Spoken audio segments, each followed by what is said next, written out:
And it was on the drive back to New York City that I'm scrolling Twitter on my phone, and I start to see these like pictures on my Twitter feed. So in addition to all the Shiba Inu memes, you started seeing crypto punks, like alien punks, the zombie punks, the Bored Ape punks, and these things were still going for like 2 or 3 Ethereum. At the time, of course, having had the liquidity in Shiba Inu, I had the crypto liquidity, and I faded every single crypto punk. Why? Because just like when I made the Shiba Inu investment, I was like looking at it from a framework of utility. So if Shiba Inu was building towards a DEX and that's what did so well, I chose to opt into the Bored Ape Yacht Club because they let me log in and update a pixel on a bathroom wall that everybody else could access that was a token holder. Welcome to the NFT and Web3 Insider Podcast, the podcast that gives the German-speaking Web3 space a voice, and where we dive into the exciting world of the evolution of the internet together. Today's episode is in English because I have a special guest on, and you will find out about it just in a second. I'm Fabian, and here you find interesting practical use cases that reveal the potential behind Web3, NFTs, the metaverse, and AI. And my goal is to help you spot opportunities early and take advantage of this ever-evolving digital space. Plus, I bring you exciting personal stories from my guest, and today's episode is no different. Today, I'm thrilled to talk to James, aka El Mono, and he's the founder of the apparel band Mono, and his story is one of the evolution from construction to Wall Street bets and Shiba Inu, all the way to being part of the early Bored Ape Yacht Club. And you can really feel the early BAYC vibes in his journey.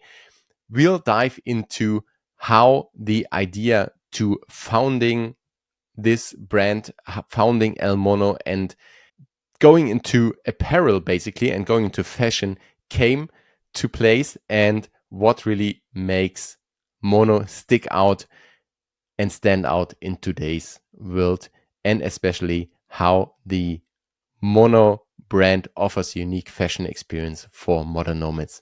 Without further ado, let's dive right in. Let's go. Welcome to the NFT and Web3 Insider Podcast show. My guest today is El Mono. I have the pleasure to have you on board. We planned this for quite a bit, and now it's finally happening. I'm so happy, and we just talked about like missing each other, like ourselves in Tallinn at BananaConf. But now that's the magic of the internet. We we can have this conversation here.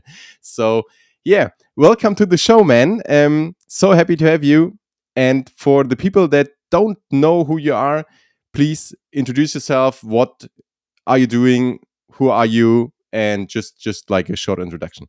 Yeah, so you'll probably see me a lot on X and other socials as El Mono, Mutant Ape 14167, formerly known as the Bored Ape 2083.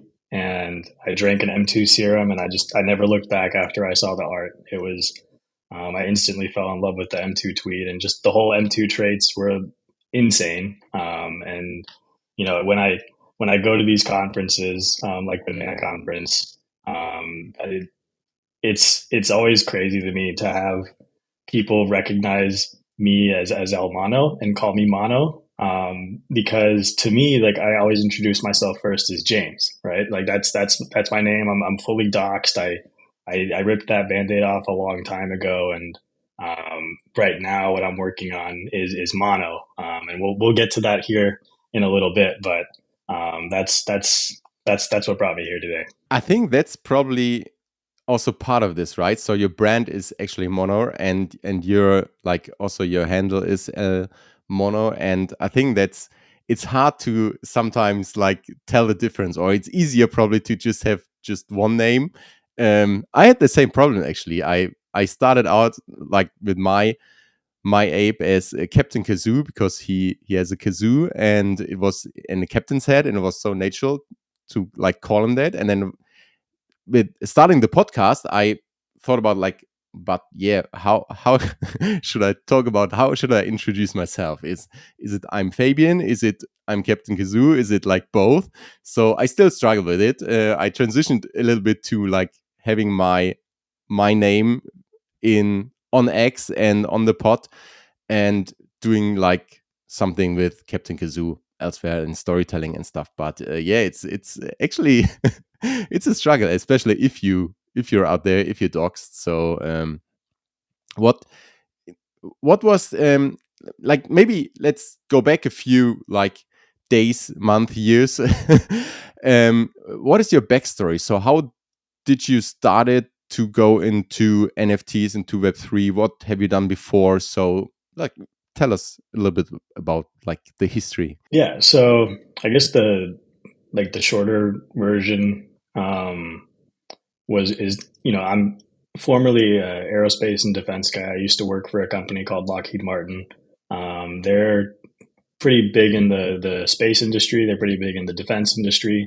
One of their largest customers, of course, is the United States government, and so I really come from that sort of federal contracting world, specifically in space operations. And at the time, before I found that career path, I previously was working in the construction industry for like 7 years, trying to figure out what I wanted to do with my life, and I dropped out of college after a year, and then found construction because it was just something to do. I really took pride in completing something with my hands. We talked before we jumped on here about still writing pen and paper notes. I think there's a real tactile connection, and there's sort of a mind body thing for me about seeing something that I've created and knowing that it will be there and at least until the next guy goes and touches it. And there's some sort of pride that I found in that work.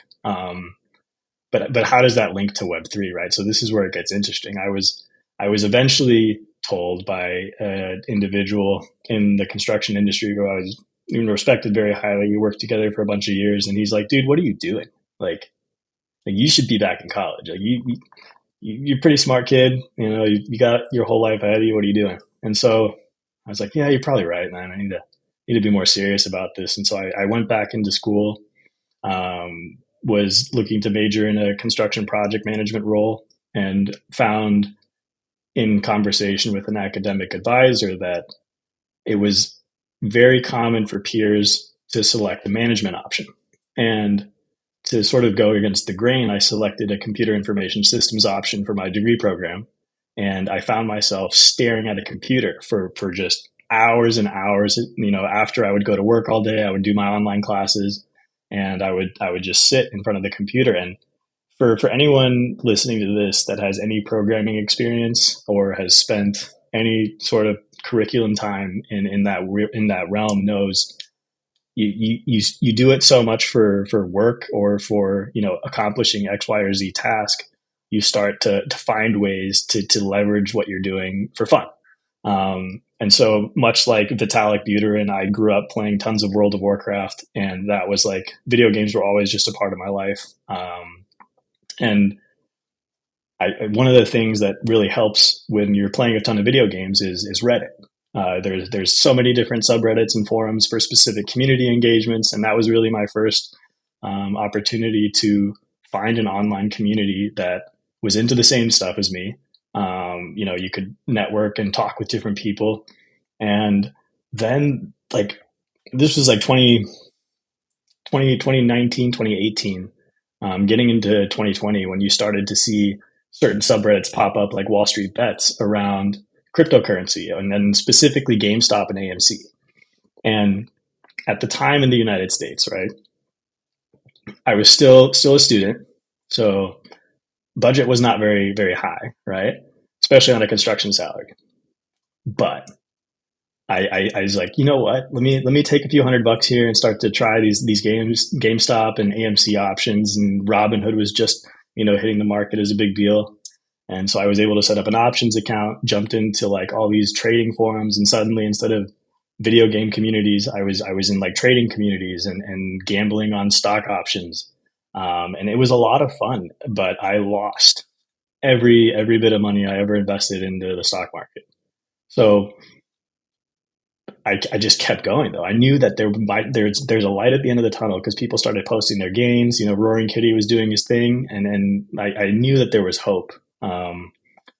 But what had happened, right? And this is I think, like, to me, it was like a really stamped moment in history where Melvin Capital, the big hedge fund, went down because of the retail bets against GameStop, and everyone was saying, "Oh, it's going to go to the moon," right?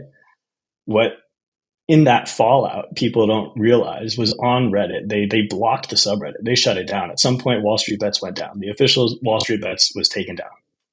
I was online when this happened because I was spending ridiculous amounts of time on the computer. And because I was spending ridiculous amounts of time on the computer, I had already sort of built up some rapport with the mods in the server. Now, the mods, the few that I had contact with, we decided that it was an opportunity. And we immediately spun up a new subreddit and called ourselves the official Wall Street Bet subreddit. I will not dox my Reddit username. That is top secret information.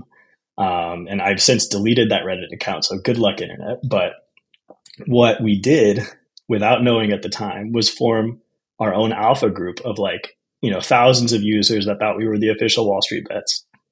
We laid out the infrastructure, and we had the alpha group. And so in that alpha group, I was already losing tons of money on the stock market. So when somebody started posting about this new thing called Dogecoin, I was like, I need to start learning about this, right? So instead of stock market gambling, I was like, you know what, this Doge thing, it's a meme. It makes more sense to me. For some reason, my brain just seemed to grasp it a lot better. And I found myself actually in profit. I was making money doing the Dogecoin thing. And I did that, going into 2020. And you started to see these guys who had put me onto Dogecoin start talking about Shiba Inu. At this point, the official Wall Street Bets came back, so we lost all of our traffic. But I had already, said, okay, I'm going to commit to this. I'm going to commit to the crypto life. I'm going to commit to the Web3. And I became the biggest Shiba Inu maxi, and was just dumping every bit of disposable income I had into Shiba Inu in 2020. And I mean, for anyone listening to this that's aware of the Shiba Inu chart at that time, it was a very, very good investment at that time to be in Shiba Inu without knowing, right? It was just a dog token. Why did I like Shiba Inu so much, right? And we'll get there, but it does segue into the Bored Ape Yacht Club, right? So Shiba Inu, at its core, was, it seemed to be ran towards the idea of a decentralized exchange, right? They wanted to build towards this thing called Shiba Swap. They wanted to create, a rebase token and leash that was supposed to rebase to the price of Doge. And I was like, okay, I need to learn what a rebase token is. I need to buy this leash thing, and I need to get all this stuff. And so before I knew it, I just had this war chest of cryptocurrency that I had, sort of on the back burner of my life, right? My personal life, that had nothing to do with my academic career, which at the time had, gotten me an internship offer with the Lockheed Martin company.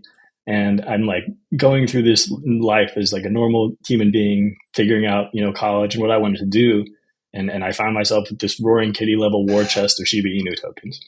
And I did not want to say no to, 7 years of trying to figure out a career, right? So I was like, you know what, I'm just gonna keep going. We'll keep the war chest on the side, and then the price swings started happening. So I watched I think at one point I watched a 6-figure swing in my portfolio going down, and I was like, dude, I'm holding, right? So because that was the whole vibe in the community, right? It was diamond hand.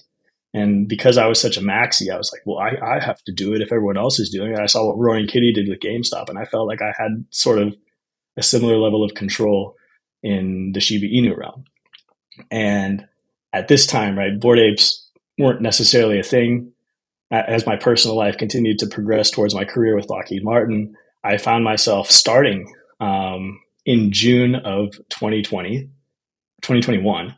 And prior to my official start date, I had taken sort of a sabbatical trip with my younger brother up to the New York, like upstate mountains in New York, specifically the Catskill Mountains, which is where Woodstock was held. I don't know if you're familiar with Woodstock. It's like a big music festival. And so we stayed in like this really trippy hippie cabin that like all the Woodstock people had stayed in. There was like all the pictures on the walls. It was an Airbnb. It was phenomenal. And we we were like, okay, so James, you're going to go and start your career. At the time, my brother was working for HSBC. He was already well into his journey, and he had the genius idea of taking a heroic dose of magic mushrooms. And I was like, you know what, dude, what's the worst that could happen? Like, I didn't think my life would ever unfold this way. So I was like, okay, let me do a little psychological reset and then see if this is really the journey that I want to find myself on. And so we had our trip, we had our experience, and it was on the drive back to New York City that I'm scrolling Twitter on my phone, and I start to see these like pictures on my Twitter feed. So in addition to all the Shiba Inu memes, you started seeing crypto punks, like alien punks, the zombie punks, the Bored Ape punks, and these things were still going for like 2 or 3 Ethereum.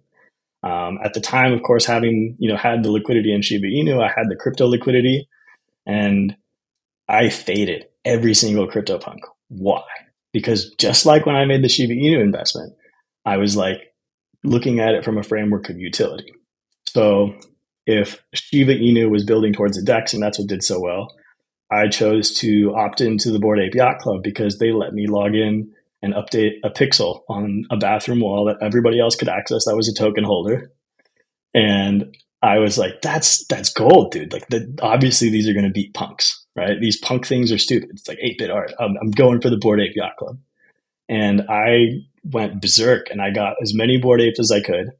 I think at the time it was like 9 or 12 Bored Apes. And they were like, and here's the other thing, right? And here's the other thing.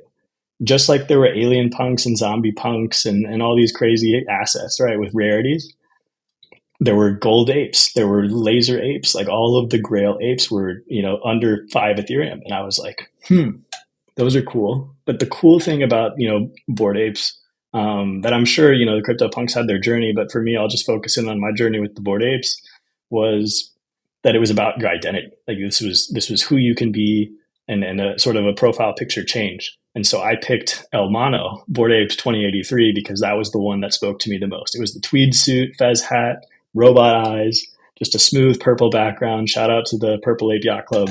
And I was like, that's it. Like I didn't need anything else. So I bought El Mono. I named him El Mono because at the time everyone was starting to like have a ape identity, right? Like Captain Kazoo, for instance, or Sarah Stargirl, or Josh Ong. At the time, I didn't know Josh Ong was like actually Josh Ong. I thought he just made up that name. Caped and Trippy was just like Caped and Trippy, And so I was like, okay, I need to come up with a name. But nobody at the time was doing a Spanish name. And I was like, let me represent the community a little bit. So El Mono came out because it just means the monkey in Spanish. And I was like, oh, it's a perfect fit. So I became El Mono and I started, celebrating all things Bored Ape on all my Twitter feeds, celebrating all things Shiba Inu. And eventually Shiba Inu, started to tank off. But I was very, very lucky and blessed to have rotated very nicely into the Bored Apes. And so that started to go up. Did you see it as an investment at that time? I mean, it's as you said, it's like you're all doing this on the side, right? And you're building up this pile of Shiba Inu, and it's probably in money terms something that really can like change your life as well. But and I think it's a wise decision actually, just to keep on the path to like figure out your career, building that career, and I think so. From this journey, my interpretation would be like cryptocurrency is just another form of investment, right? I mean, you have some conviction, you see what they're building, you support it, but it's basically the transition from trading stocks to trading cryptocurrencies. With the Bored Ape Yacht Club, was it then also investment, or was it really the kind of utility identity, or at what time, or did it change over the process? And especially in this period where you say, okay, Shiba is like going down, but apes are going up. How did you think about money at that time? I think that's also something that I personally struggled with sometimes, and I know a lot of listeners have. So what was your take on that at that time? Initially, no, it was not an investment. It was me hanging out with the internet community and having fun doing it. And as we, I remember we got back to New York City, and the entire car ride, I'm like, dude, you got to do this. You got to do this. You got to buy the Bored Apes. You got to join me in the yacht club.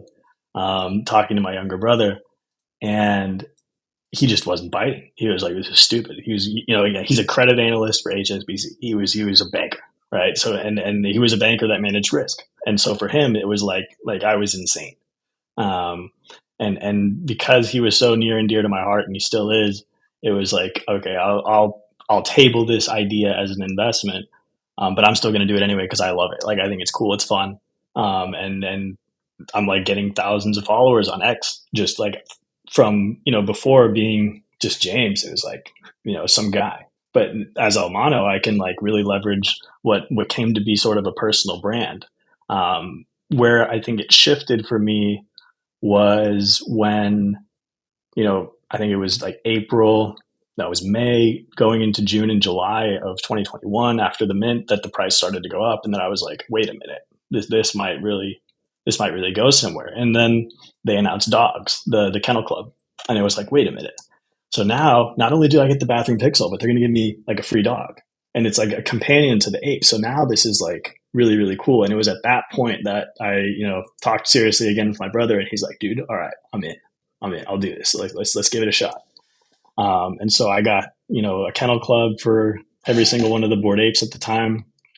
The wildest, Bored Ape story I think I have is that at the time it was, full swing NFT boom. Everything was like speculation market. Everything's going to go up. Numbers were only going up. And he's still in the yacht club today. He runs the Bored Run Club, BRC. They're doing a run. I ran with them in Hong Kong. Looking forward to running with them in Lisbon. But it's just a running community in the Bored Ape Yacht Club. And at the time, Stoned Abu was reaching out to me, and we did an OTC trade of one Bored Ape for one Skullpunk. And nobody knows what Skullpunks are anymore. They're just gone, right? But at the time, it was like Skullpunks could be the next CryptoPunks, and Bored Apes could be like, whatever Bored Apes could be. Bored Apes could die. But I was like, let me at least hedge my bets a little bit and get a Skullpunk in. So I got a Skullpunk OTC'd Bored Ape to, Stoned Abu, who I later found out, right? And I don't know if this story has been shared before. I later found out that he had gifted it to his father, and his father was, victim to some drainer scam. And so that Bored Ape is gone, like just never went anywhere. But, I think there's tons of stories like that too, where people just don't know what they're getting into. So it's like, is it an investment? At some point, yeah, if you hold on and the number actually goes up. But I think at the time, I didn't really see it that way until we started seeing kennel clubs.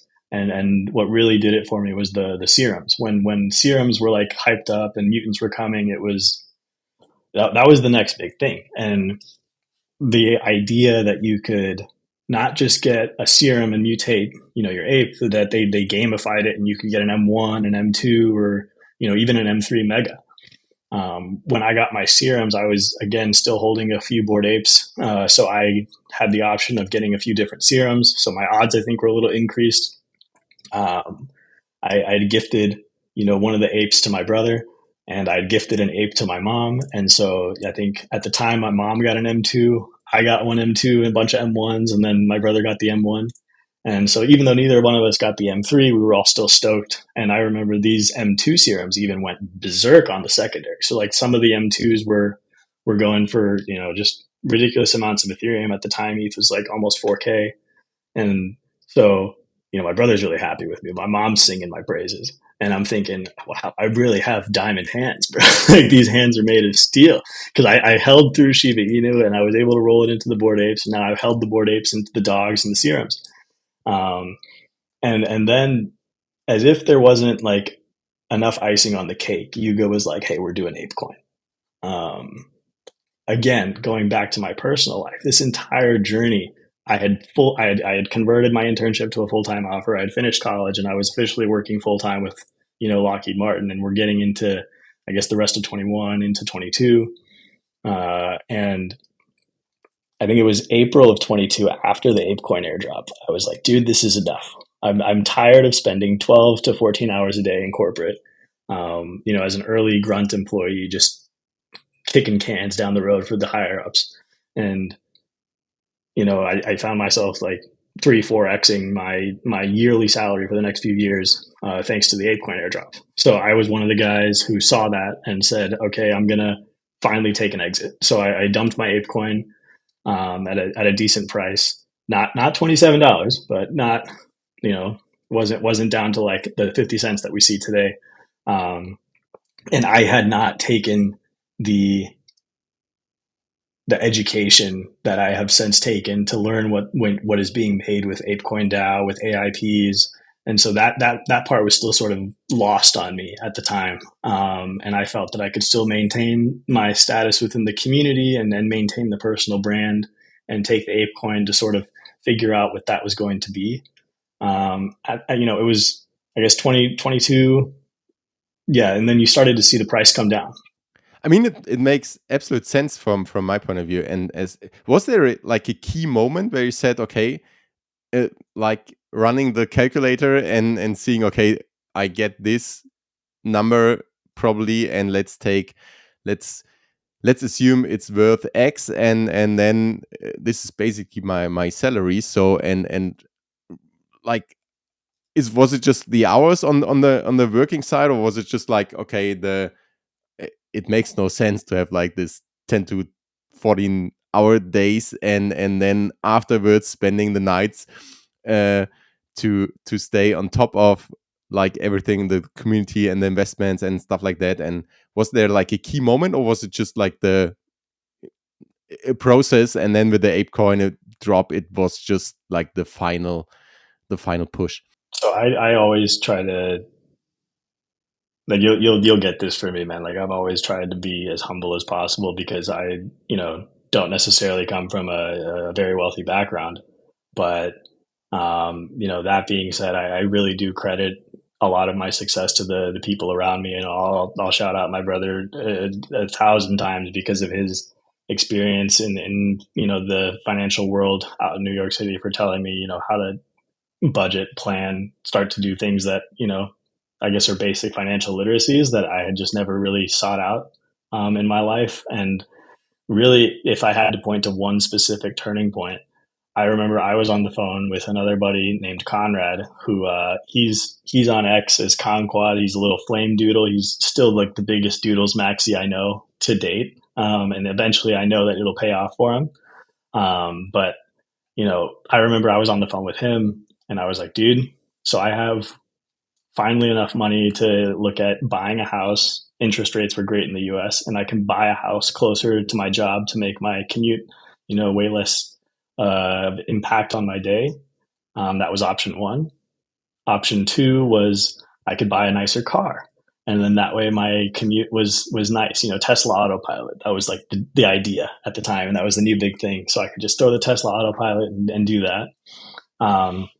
He said, oh, the Tesla sounds nice. But James, have you thought about what if you just left the job and then you have like, you can choose what your destiny is? And I was like, no, I hadn't thought about that, because my entire life, much like a lot of my peers in the United States and in the rest of the world, and I'm sure a lot of people listening to this, you receive a message and sort of a programming throughout your life that you need to go to school, you need to achieve X, and then you need to start your career, and you need to start your family, and you need to do sort of this cookie cutter approach to life that I think a lot of people never have the opportunity to try something else. And so I felt that I would, feel a sense of regret if I didn't sort of chase the dream a little bit.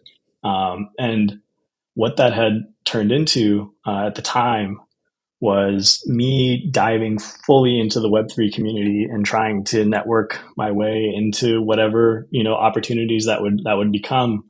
And the first one I found was in a business development role for a crypto conference that was supposed to be the first of its kind in Denver, Colorado, called Future Shape 360.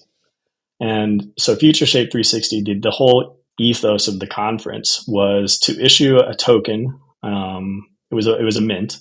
And it was like a 5 Ethereum mint or something, that it was meant to catch the cost of your hotel, your lodging, your flight, everything that you would need for the conference. So it was like a fully token gated conference. And it created what was meant to be the Future Shape 360. So the 360 members that had, believed in this conference were meant to become sort of the movers and shakers of Web3 going forward.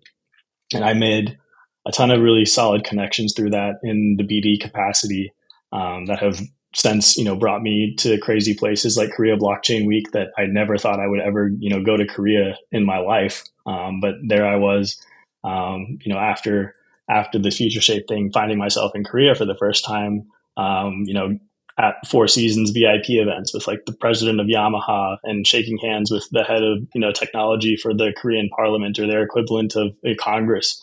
And I'm just I'm James, but it's a lot easier in that context to be Almano. And so I was building my personal brand throughout that process, started to get a lot of traction in that. And because I had the BD experience, my brother at that point was also looking to jump ship from corporate. And it was my brother, Conrad, and we launched what was later, became Artemis Advisory. It was the crypto advisory firm that was meant to bring a flavor of corporate into this degen world that, wanted to accomplish so many things, but didn't. I think they lacked the vernacular to achieve what they had set out to. And I think it was a little bit ahead of its time. You look at today where institutions and corporates are starting to get more involved. I think had we launched the consultancy now, we would have been a little bit more successful in what we set out to do.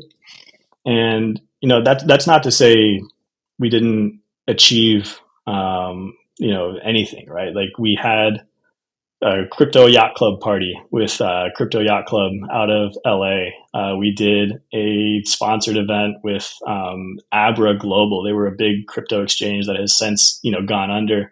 But at the time they were slotted to get like American Express partnership for cryptocurrency onboarding. So it was like really big names, really big people. We were out there with the NFL Alumni Association, the Southern California chapter. We did an activation for NFT NYC at a nightclub called Nebula with some really cool partners, including Decentralized Investment Group out of Dubai. Since then, a lot of these names have gone, completely kaput or under. Kind of everyone disappeared after the bull.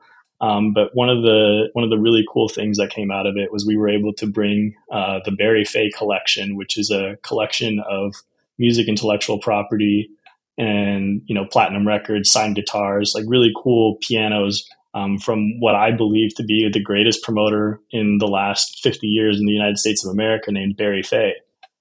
So he's since passed, but you can Google Barry Fay and you'll go down the absolute rabbit hole. But we were able to tokenize some of his family's foundation's collection and list those assets on Americana Marketplace, which again is another one that has since gone by the wayside. And so we set out to achieve a bunch of stuff. I think we achieved what we set out to achieve. We even did our own Miami NFT Week pop-up. It was an artist showcase with a bunch of, crypto artists that at the time, had come from places like Disney and Marvel, and were now doing 3D NFTs to cut their way into the crypto space. We worked with Warhodl, who has since done, Paris Hilton gifts at her birthday party this last year. And so a lot of these people that we'd worked with had gone on to do really cool things. And so we stamped our name in the space to some extent. But we realized that, we were a little bit ahead of our time. We weren't paying everyone's bills as much as we needed to be. And so, everyone we went our separate ways, but the lessons were still learned. And that, was a lot of my social capital, a lot of my personal brand capital that at the time I had looked to team build around Artemis, right? Which I think I had never really taken the opportunity to seriously look at my personal brand and look at, what was possible for that in what, eventually became Mono here. And one of the catalysts for that change really was the MBA, or Made by Apes program, that Yuga came out with through Sassy Labs, which is an entirely other thread of drama. Because if you look at what has happened with Sassy Labs and the MBA program in the last 6 months, you've seen, Josh just, completely dox everyone's businesses. At that point, I was already doxed because I was, doing the Artemis thing. So I wasn't personally affected by that, but I'm very glad to see how you guys stepped up and brought everything in house, and has continued to uplift the voices of the MBA community. And I like to believe that that's the only MBA I'll ever need. So things are going good at this point. I've set up the MBA. We're getting towards, timeline wise, we finished 2022. We're getting into 2023, and right before Hong Kong Ape Fest, as I mentioned, I think before we got on this call, I had started to, brainstorm what I wanted to do and what my MBA was going to be, and Mono spawned out of that, right? Because and going back to your initial point, how is Mono separate from El Mono? Where's James in all this? Well, James is the business owner, right? James represents the personal brand El Mono, but El Mono wanted to make something that was physical. Like I wanted to be able to hold something, right? I thought that was cool. I was tired of just having this digital stuff, right? I thought it was really cool to create something of tangible good. Going back to my construction days, I wanted to have something I could hold, something that I made. But what did I also want to bring to the Mono community was the idea of utility, right? Going back to Shiba Inu, going back to the Bored Ape Yacht Club, what got me so excited about these projects beyond the scope of the community was the idea that there was utility baked into that. And so with Mono, over the past year, we've really set out to build utility for the idea of the modern nomad. So you go to all these crypto conferences, you start traveling the world and doing all these cool things and living this life that maybe you never thought that you would find yourself in this place. I didn't want to create something exclusionary and token gated where folks that, were still potentially graduating college or still trying to figure out what they wanted to do with their life, could see Mono, which is, available on TikTok Shop. We're selling on Instagram. We're on Facebook. We're trying to get to the normies a little bit and let them know that we exist, and not feel like it's just another, opportunity to rep somebody else's Bored Ape IP. And so Mono still tries to pay homage to the OG El Mono here, with the Fez Ape logo, really cool Ben Davis stylized logo here. This is actually from Luther Brown, who was one of the first artists we worked with, going back to the Artemis days and our artist showcase. And so, one of the core values of Mono really is thoughtfulness and trying to elevate the voices of, artists and community members that, maybe still are working the Web2 job. They're still trying to break into that space. And I wanted to create an opportunity to help, support those people that have always supported me and always been in my corner throughout my journey in Web3.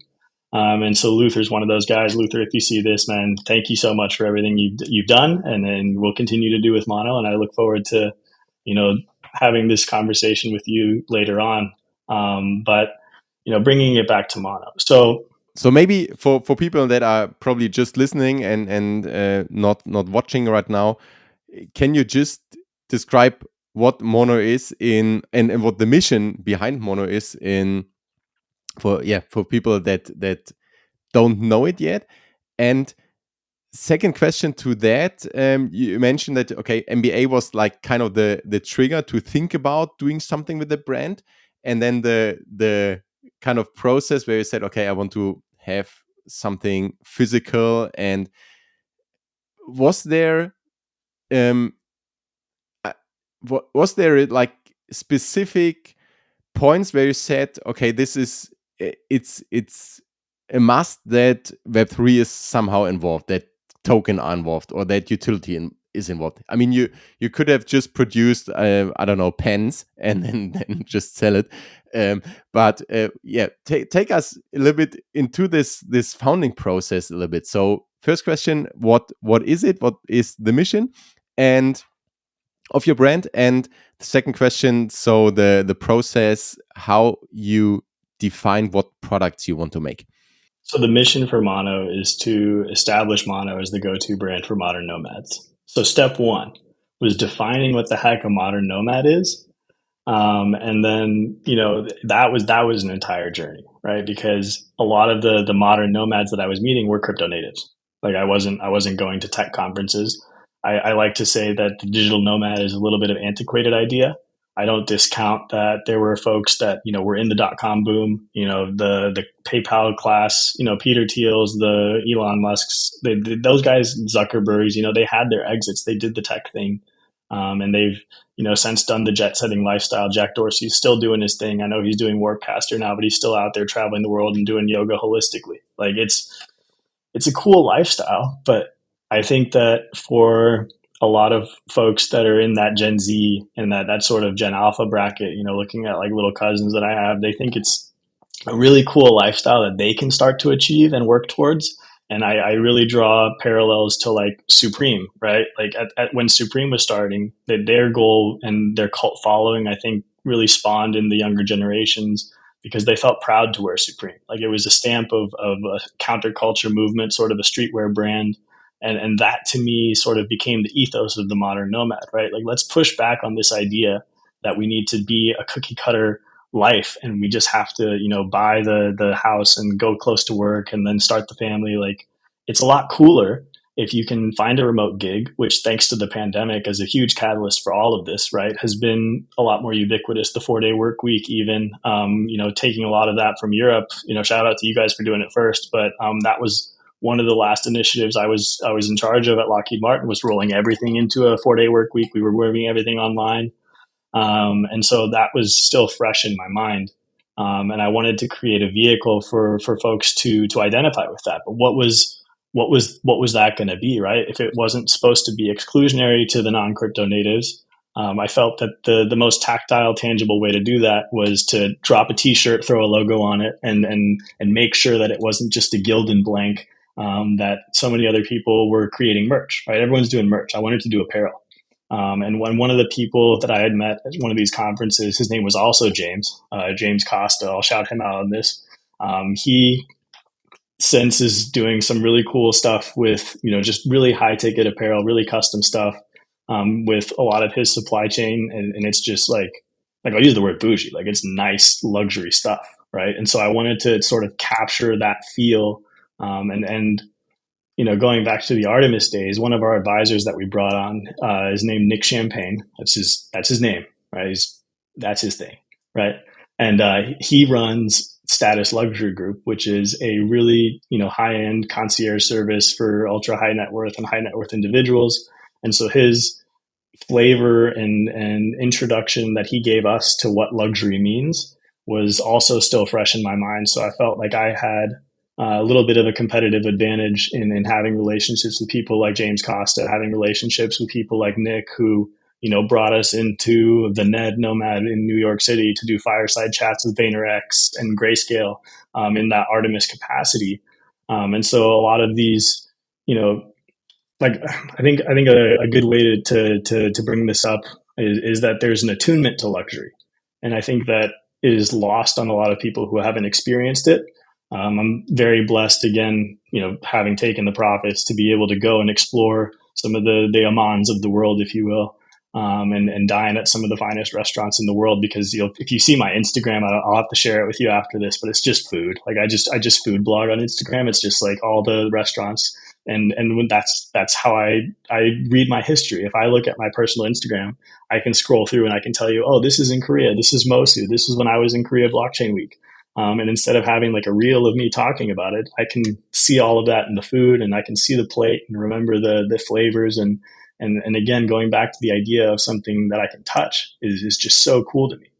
And so that's where the idea of Mono, sort of came to a head, and it became an apparel brand at the beginning. But I didn't want to just be an apparel brand. And so since we've reformatted the idea of the Modern Nomad, we just came out with our full-fledged collection, the Modern Nomad collection. That's live now for a limited time, and still have a few of the bamboo t-shirts left. And I hope to bring some of them with me at Ape Fest. Would love to get you one day. But that was the mission. We're like, okay, so going back to Ape Fest Hong Kong, I had a bunch of these t-shirts. I didn't make the bodega sale because I had some supply chain issues that I was still figuring out how to, get stuff made, cut and sew style, have, a network of suppliers that I could call on for this. And I remember I showed up to a board chili event Shout out Vera, one of the greatest community builders in the Bored Ape Yacht Club. She's doing amazing things. And she has been sort of someone I've always looked up to in the space and always tried to make it to every Bored Chili event that I can. And at the time in Hong Kong, I remember I showed up to a Bored Chili event with like 5 t-shirts in one of the Hong Kong ape bags. And I was nervous, dude, because I was like, everyone's showing up in like really bougie threads. Like Vera's events are always high tier stuff, and there I am with my ape bag trying to find people to give out t-shirts to. And one of the people I look up to a ton in fashion is a guy named Virgil Abloh. So if you don't know Virgil, once upon a time, he was just some guy in LA that was trying to build a brand and was just going to parties in LA. And then one of the parties, he would go to is Drake's parties, because him and Drake were just in the same social circles.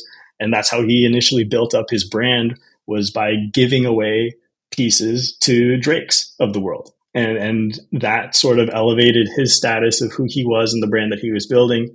And I'm not here to, again, I'm a humble guy. Like, I'm not trying to say I'm Virgil Abloh, but I know that had worked for him. And so that was something that I wanted to sort of try and bring out. So, the retail price for, this bamboo blend t-shirt, and is a little bit higher ticket, but I felt like it was, regardless of how much investment had gone into the product, that it was something that I felt confident and proud to give out as a gift. And everyone that I had, found at that event, shout out J-Bond, shout out Vera, shout out Sander. Sander was actually the very first model for Mono. He was, you might see him on the Instagram, but he was there at the Vera party. And I remember I met Sander. I was like, dude, I have an XL. This is like, I only have one XL. You're like an XL guy. Like, we should do a photo shoot if you're okay with it. And he said, yeah, man, yeah, I'll put it on. So he takes his shirt off right there in the event. And like his wife, I remember his wife was there and she's like, what are you doing, dude? I remember he's like, well, it's Bored Ape stuff. Don't worry. It's okay. And so he takes off his shirt. He puts on the Mono tee. We got a really cool pic of Sander there on the rooftop. And I remember he touched the material of it, which is this really cool bamboo poly blend that's like just really stretchy, breathable material. You can like see me through this. It's like just lightweight. It's a jersey cut fit, so it's kind of a loose, longer sleeve, but it's sort of a billowy kind of layering piece, which to me is exactly what I needed, because I like to travel light. And that's one of the other things that fits into the modern nomad. As I was discovering sort of what that meant, it's like get up and go, but it's not. It doesn't have to be Aman's and Michelin star restaurants. It could just be, hey, I just want to go. But I want something that's quality that I can, I'm okay making a little bit of an investment in, because I recognize what the brand is trying to do. And that sort of became the first Mono product in the bamboo blend t-shirt. And that's how I found my way to Estonia, because Sander said, hey, dude, let's keep in touch. I'm putting together this thing called Banana Conference next year. Would love to figure out how we can work together on that. And so that's how I ended up in Estonia earlier this year for my first Banana Conference, and started to network in the Euro crypto scene. And thanks to Sander and a lot of the folks there at Banana Conference, I got slotted for my first speaking role this time, which was a big deal for me, because this time I was not James is a part of Artemis. I was El Mono doing Mono, and that's why I'm here, and that's what I'm there to talk about. And so it was a really empowering moment for me to not only be talking about something more tangible, but to be able to be the smiling face and kiss the babies and shake the hands and represent something that's a physical product that is me. And so I'm still very proud of that achievement to this day, and that's really what I wanted to convey with Mono, the product. But again, I still felt that I wasn't differentiating my brand enough. And that's where I wanted to start to bake in the idea of utility. One of the current strategic partners for Mono is Ordinals Goods. They're a real world asset marketplace on Bitcoin network. And I met at the time the CTO in Talon in Banana Conference. He had seen me on stage after the Made by Apes panel that Sander sort of slapped on at the end for day 2. And it was me, Chantal, and Dim, who are hitters, just absolute killers in the space. I saw you had Chantal on here. You know everything about her. She's just a legend. And then Dim, of course, Metaverse steward, it was at Banana Conference. He made the big announcement for Ape Chain, and at Banana Conference, he did like you had F1 start to come out, so it was like, and then there's me. I'm like, whoa, what is going on here? But also at the same time, it was like, okay, so if this is where the brand is, and this is where El Mono is, this is where Mono is, I have an opportunity to convey that message, but I wanted to bake something in that was not just an apparel brand, right? And so with Ordinals Goods, we've been able to take 20 of the original Bamboo Blend t-shirts and list those as real world assets on Bitcoin. So that was step one. That was real utility. It was a Web3 play, and we've actually sold a few on Bitcoin. So it's awesome to get paid in Bitcoin for some t-shirts. And so you can get the real world asset NFT along with the t-shirt. And for anybody listening that has received a gift of a Mono Bamboo Blend t-shirt, if you're interested in the real world asset, just DMs are always open. Just hit me up and we can get you squared away. But still, it wasn't enough, right? So what was one thing that had really jumped out in my personal journey with crypto, and this idea of sort of creating a counterculture to go against this cookie cutter lifestyle that everyone feels that they need to fall into? Maybe it's just the generational pressure of our parents, whatever it is, to avoid the lifestyle commentary. I think that it really comes back to financial literacy, and maybe some socioeconomic framework within that. And so the other partnership that we've been able to lock in with Mono is with a 501c3. It's a charity that my buddy Nick Champagne runs out of New York called the Juicebox Project. And so what we're doing with them is 10% of every order that you place with Mono gets directly donated to the Juicebox Project. And they help empower young entrepreneurs who, and folks from, I guess a lower socioeconomic bracket out there in New York City, who definitely, could do better than take out a 6-figure loan to still not know what they want to do at the end of their college career. And so they work with these kids to do mentorship, to help with funding once the mentorship progresses to a certain point, help them connect with other entrepreneurs and really build up, the idea of what's possible in today's world, especially with things like AI and all these crazy tools that I think are out there. You just need someone to sort of help you out and then find these things. And so that was the one that I'm just like really passionate about, because I was able to give back. And that's a huge part of it for me, is being able to give back to people who, maybe on a similar path as me. Now, that to me it still wasn't enough. I was like, what am I doing? Like there has to be more, right? And so I started really looking at what was missing in the framework of the modern nomad. And one of the things that jumped out to me next was health insurance. So you leave the corporate world, you have like this travel lifestyle you're starting to do. You can't easily find a global health insurance provider that's not going to cost you an arm and a leg. Right. So I did my research. I connected with a brand called Genki out of Germany, and they have nomad health insurance where you can pay a really solid rate that we can hook you up with as a Mono utility. Right. So you get an order, and I've drafted a really cool email template that I send out to everyone that places an order with Mono. So you get your, health insurance code. You get to you're helping out with the 501c3, and you have the option, if you do the BBT, to go with a real world asset. Now, again, I was like, what's missing, right? So what do you need when you're going abroad and you have like, this idea that you want to build or whatever, you're doing the crypto thing, you're going to need secure internet. That's a must. You got to have your connection, right? So we're also partnering with ExpressVPN to provide, an offer code to give you your first 30 days for free. And then, you can sign up or choose to cancel your subscription, whatever you want to do. The idea is not to subscribe to Mono yet, but it's about supporting the modern nomad lifestyle. So we can hook you up with a VPN. You can stay connected anywhere in the world, always have access. You're covered with the health insurance, and then you're also able to give back to the community.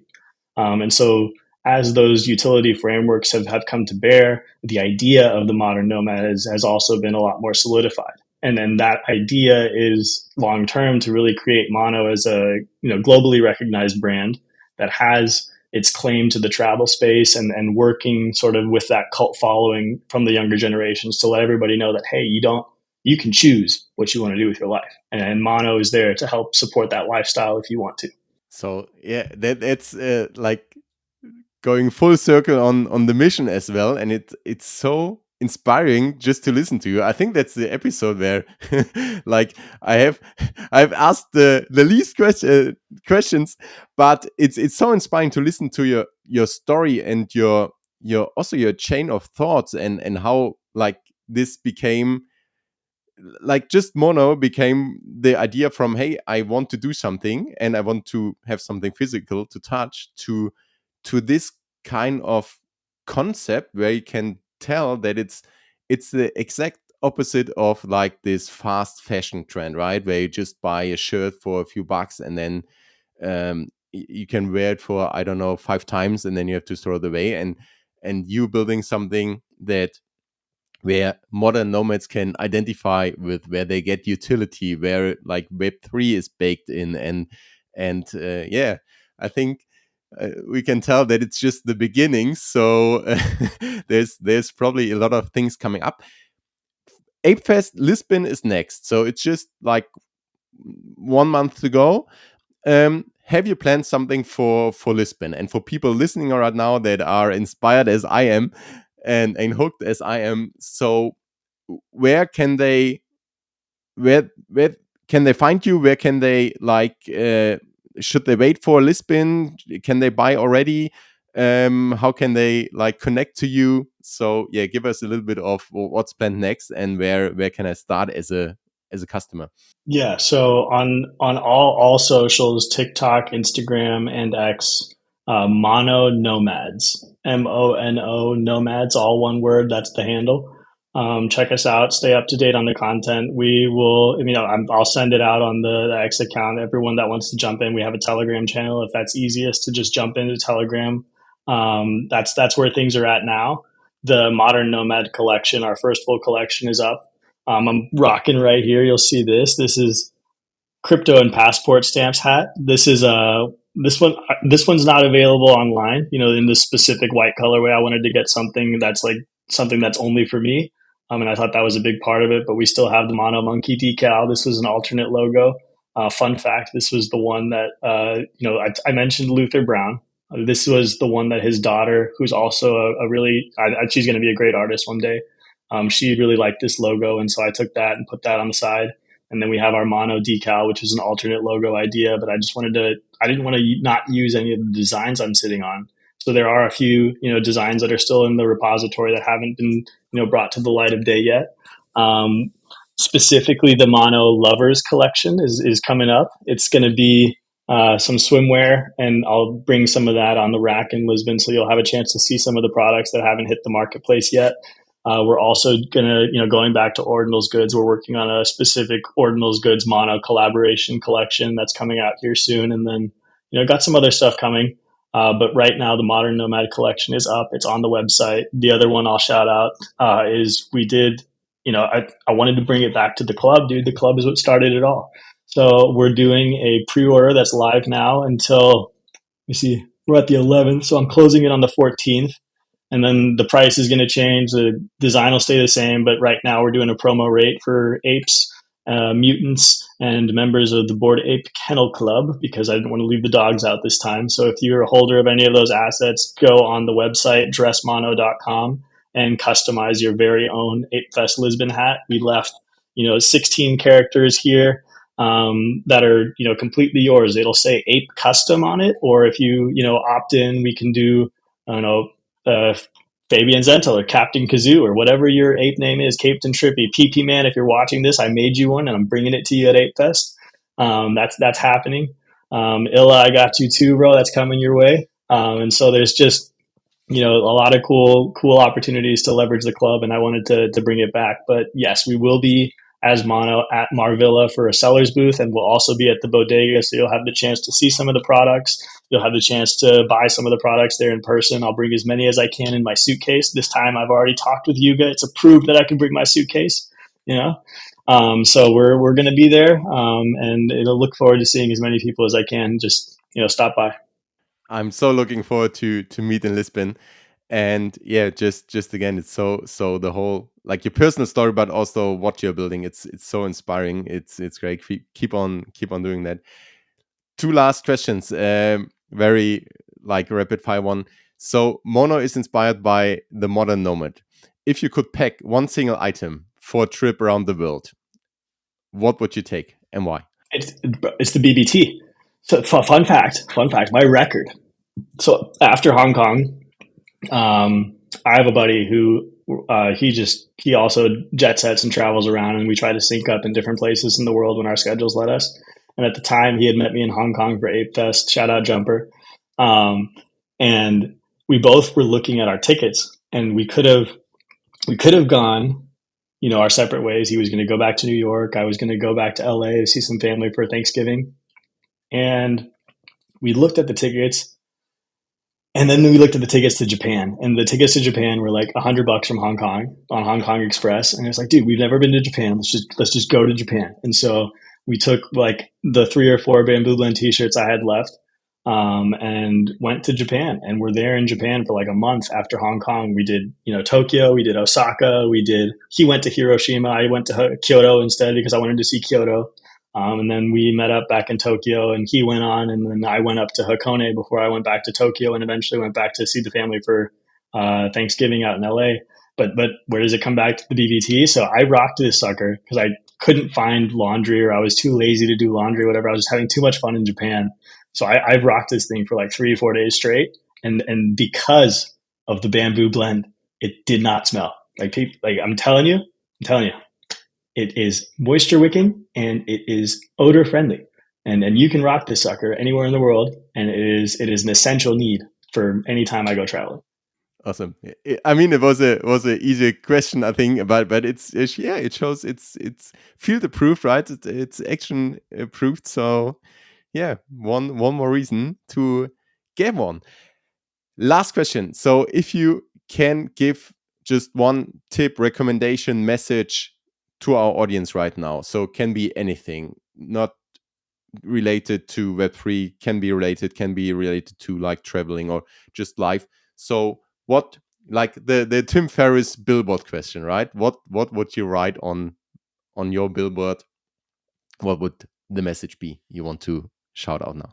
You just follow that dream, like whatever it is, whether it's your own MBA brand, whether it's your own consumer product, whether it's just creating your own personal brand and starting to build that up. Just go for it. Like you never know what's on the other side. Sometimes the scariest thing is taking a leap, but if you're following that dream and just going for it, you'll look back someday and be really happy about it that you did. I second that. So 100%. And James Almono, thank you so much for telling your story, for sharing some insights, for just being on the show. And as I said, I'm so looking forward. I'm a huge fan. I'm so looking forward to meet you in Lisbon. And yeah, we'll keep in touch. 100%. Take care. Take care. Peace and out. Thank you for listening, friends, and I hope you enjoyed this episode as much as I did. It's probably actually the episode where I asked the fewest questions, but I didn't want to interrupt James in his stories, and I think we can all take something away from it. It's such an inspirational story with so much energy, so much work also put into it, and you can see that you really can take life in your own hands and do stuff that really excites you. So I'm a big fan, and I looking forward to meet El Mono and probably you in Lisbon. So if you're coming to Lisbon to Ape Fest, let me know. Let's meet. And until then, please show some love and just click on the profiles. If you're not following El Mono, please do so now and look into what they are building. It's so awesome. All the links to the profiles you can find in the show notes below. And if you want to follow me, please go on X or just subscribe to the newsletter. Link also right below. So thank you again so much for listening. See you in Lisbon or in the next episode. Until then, peace and out.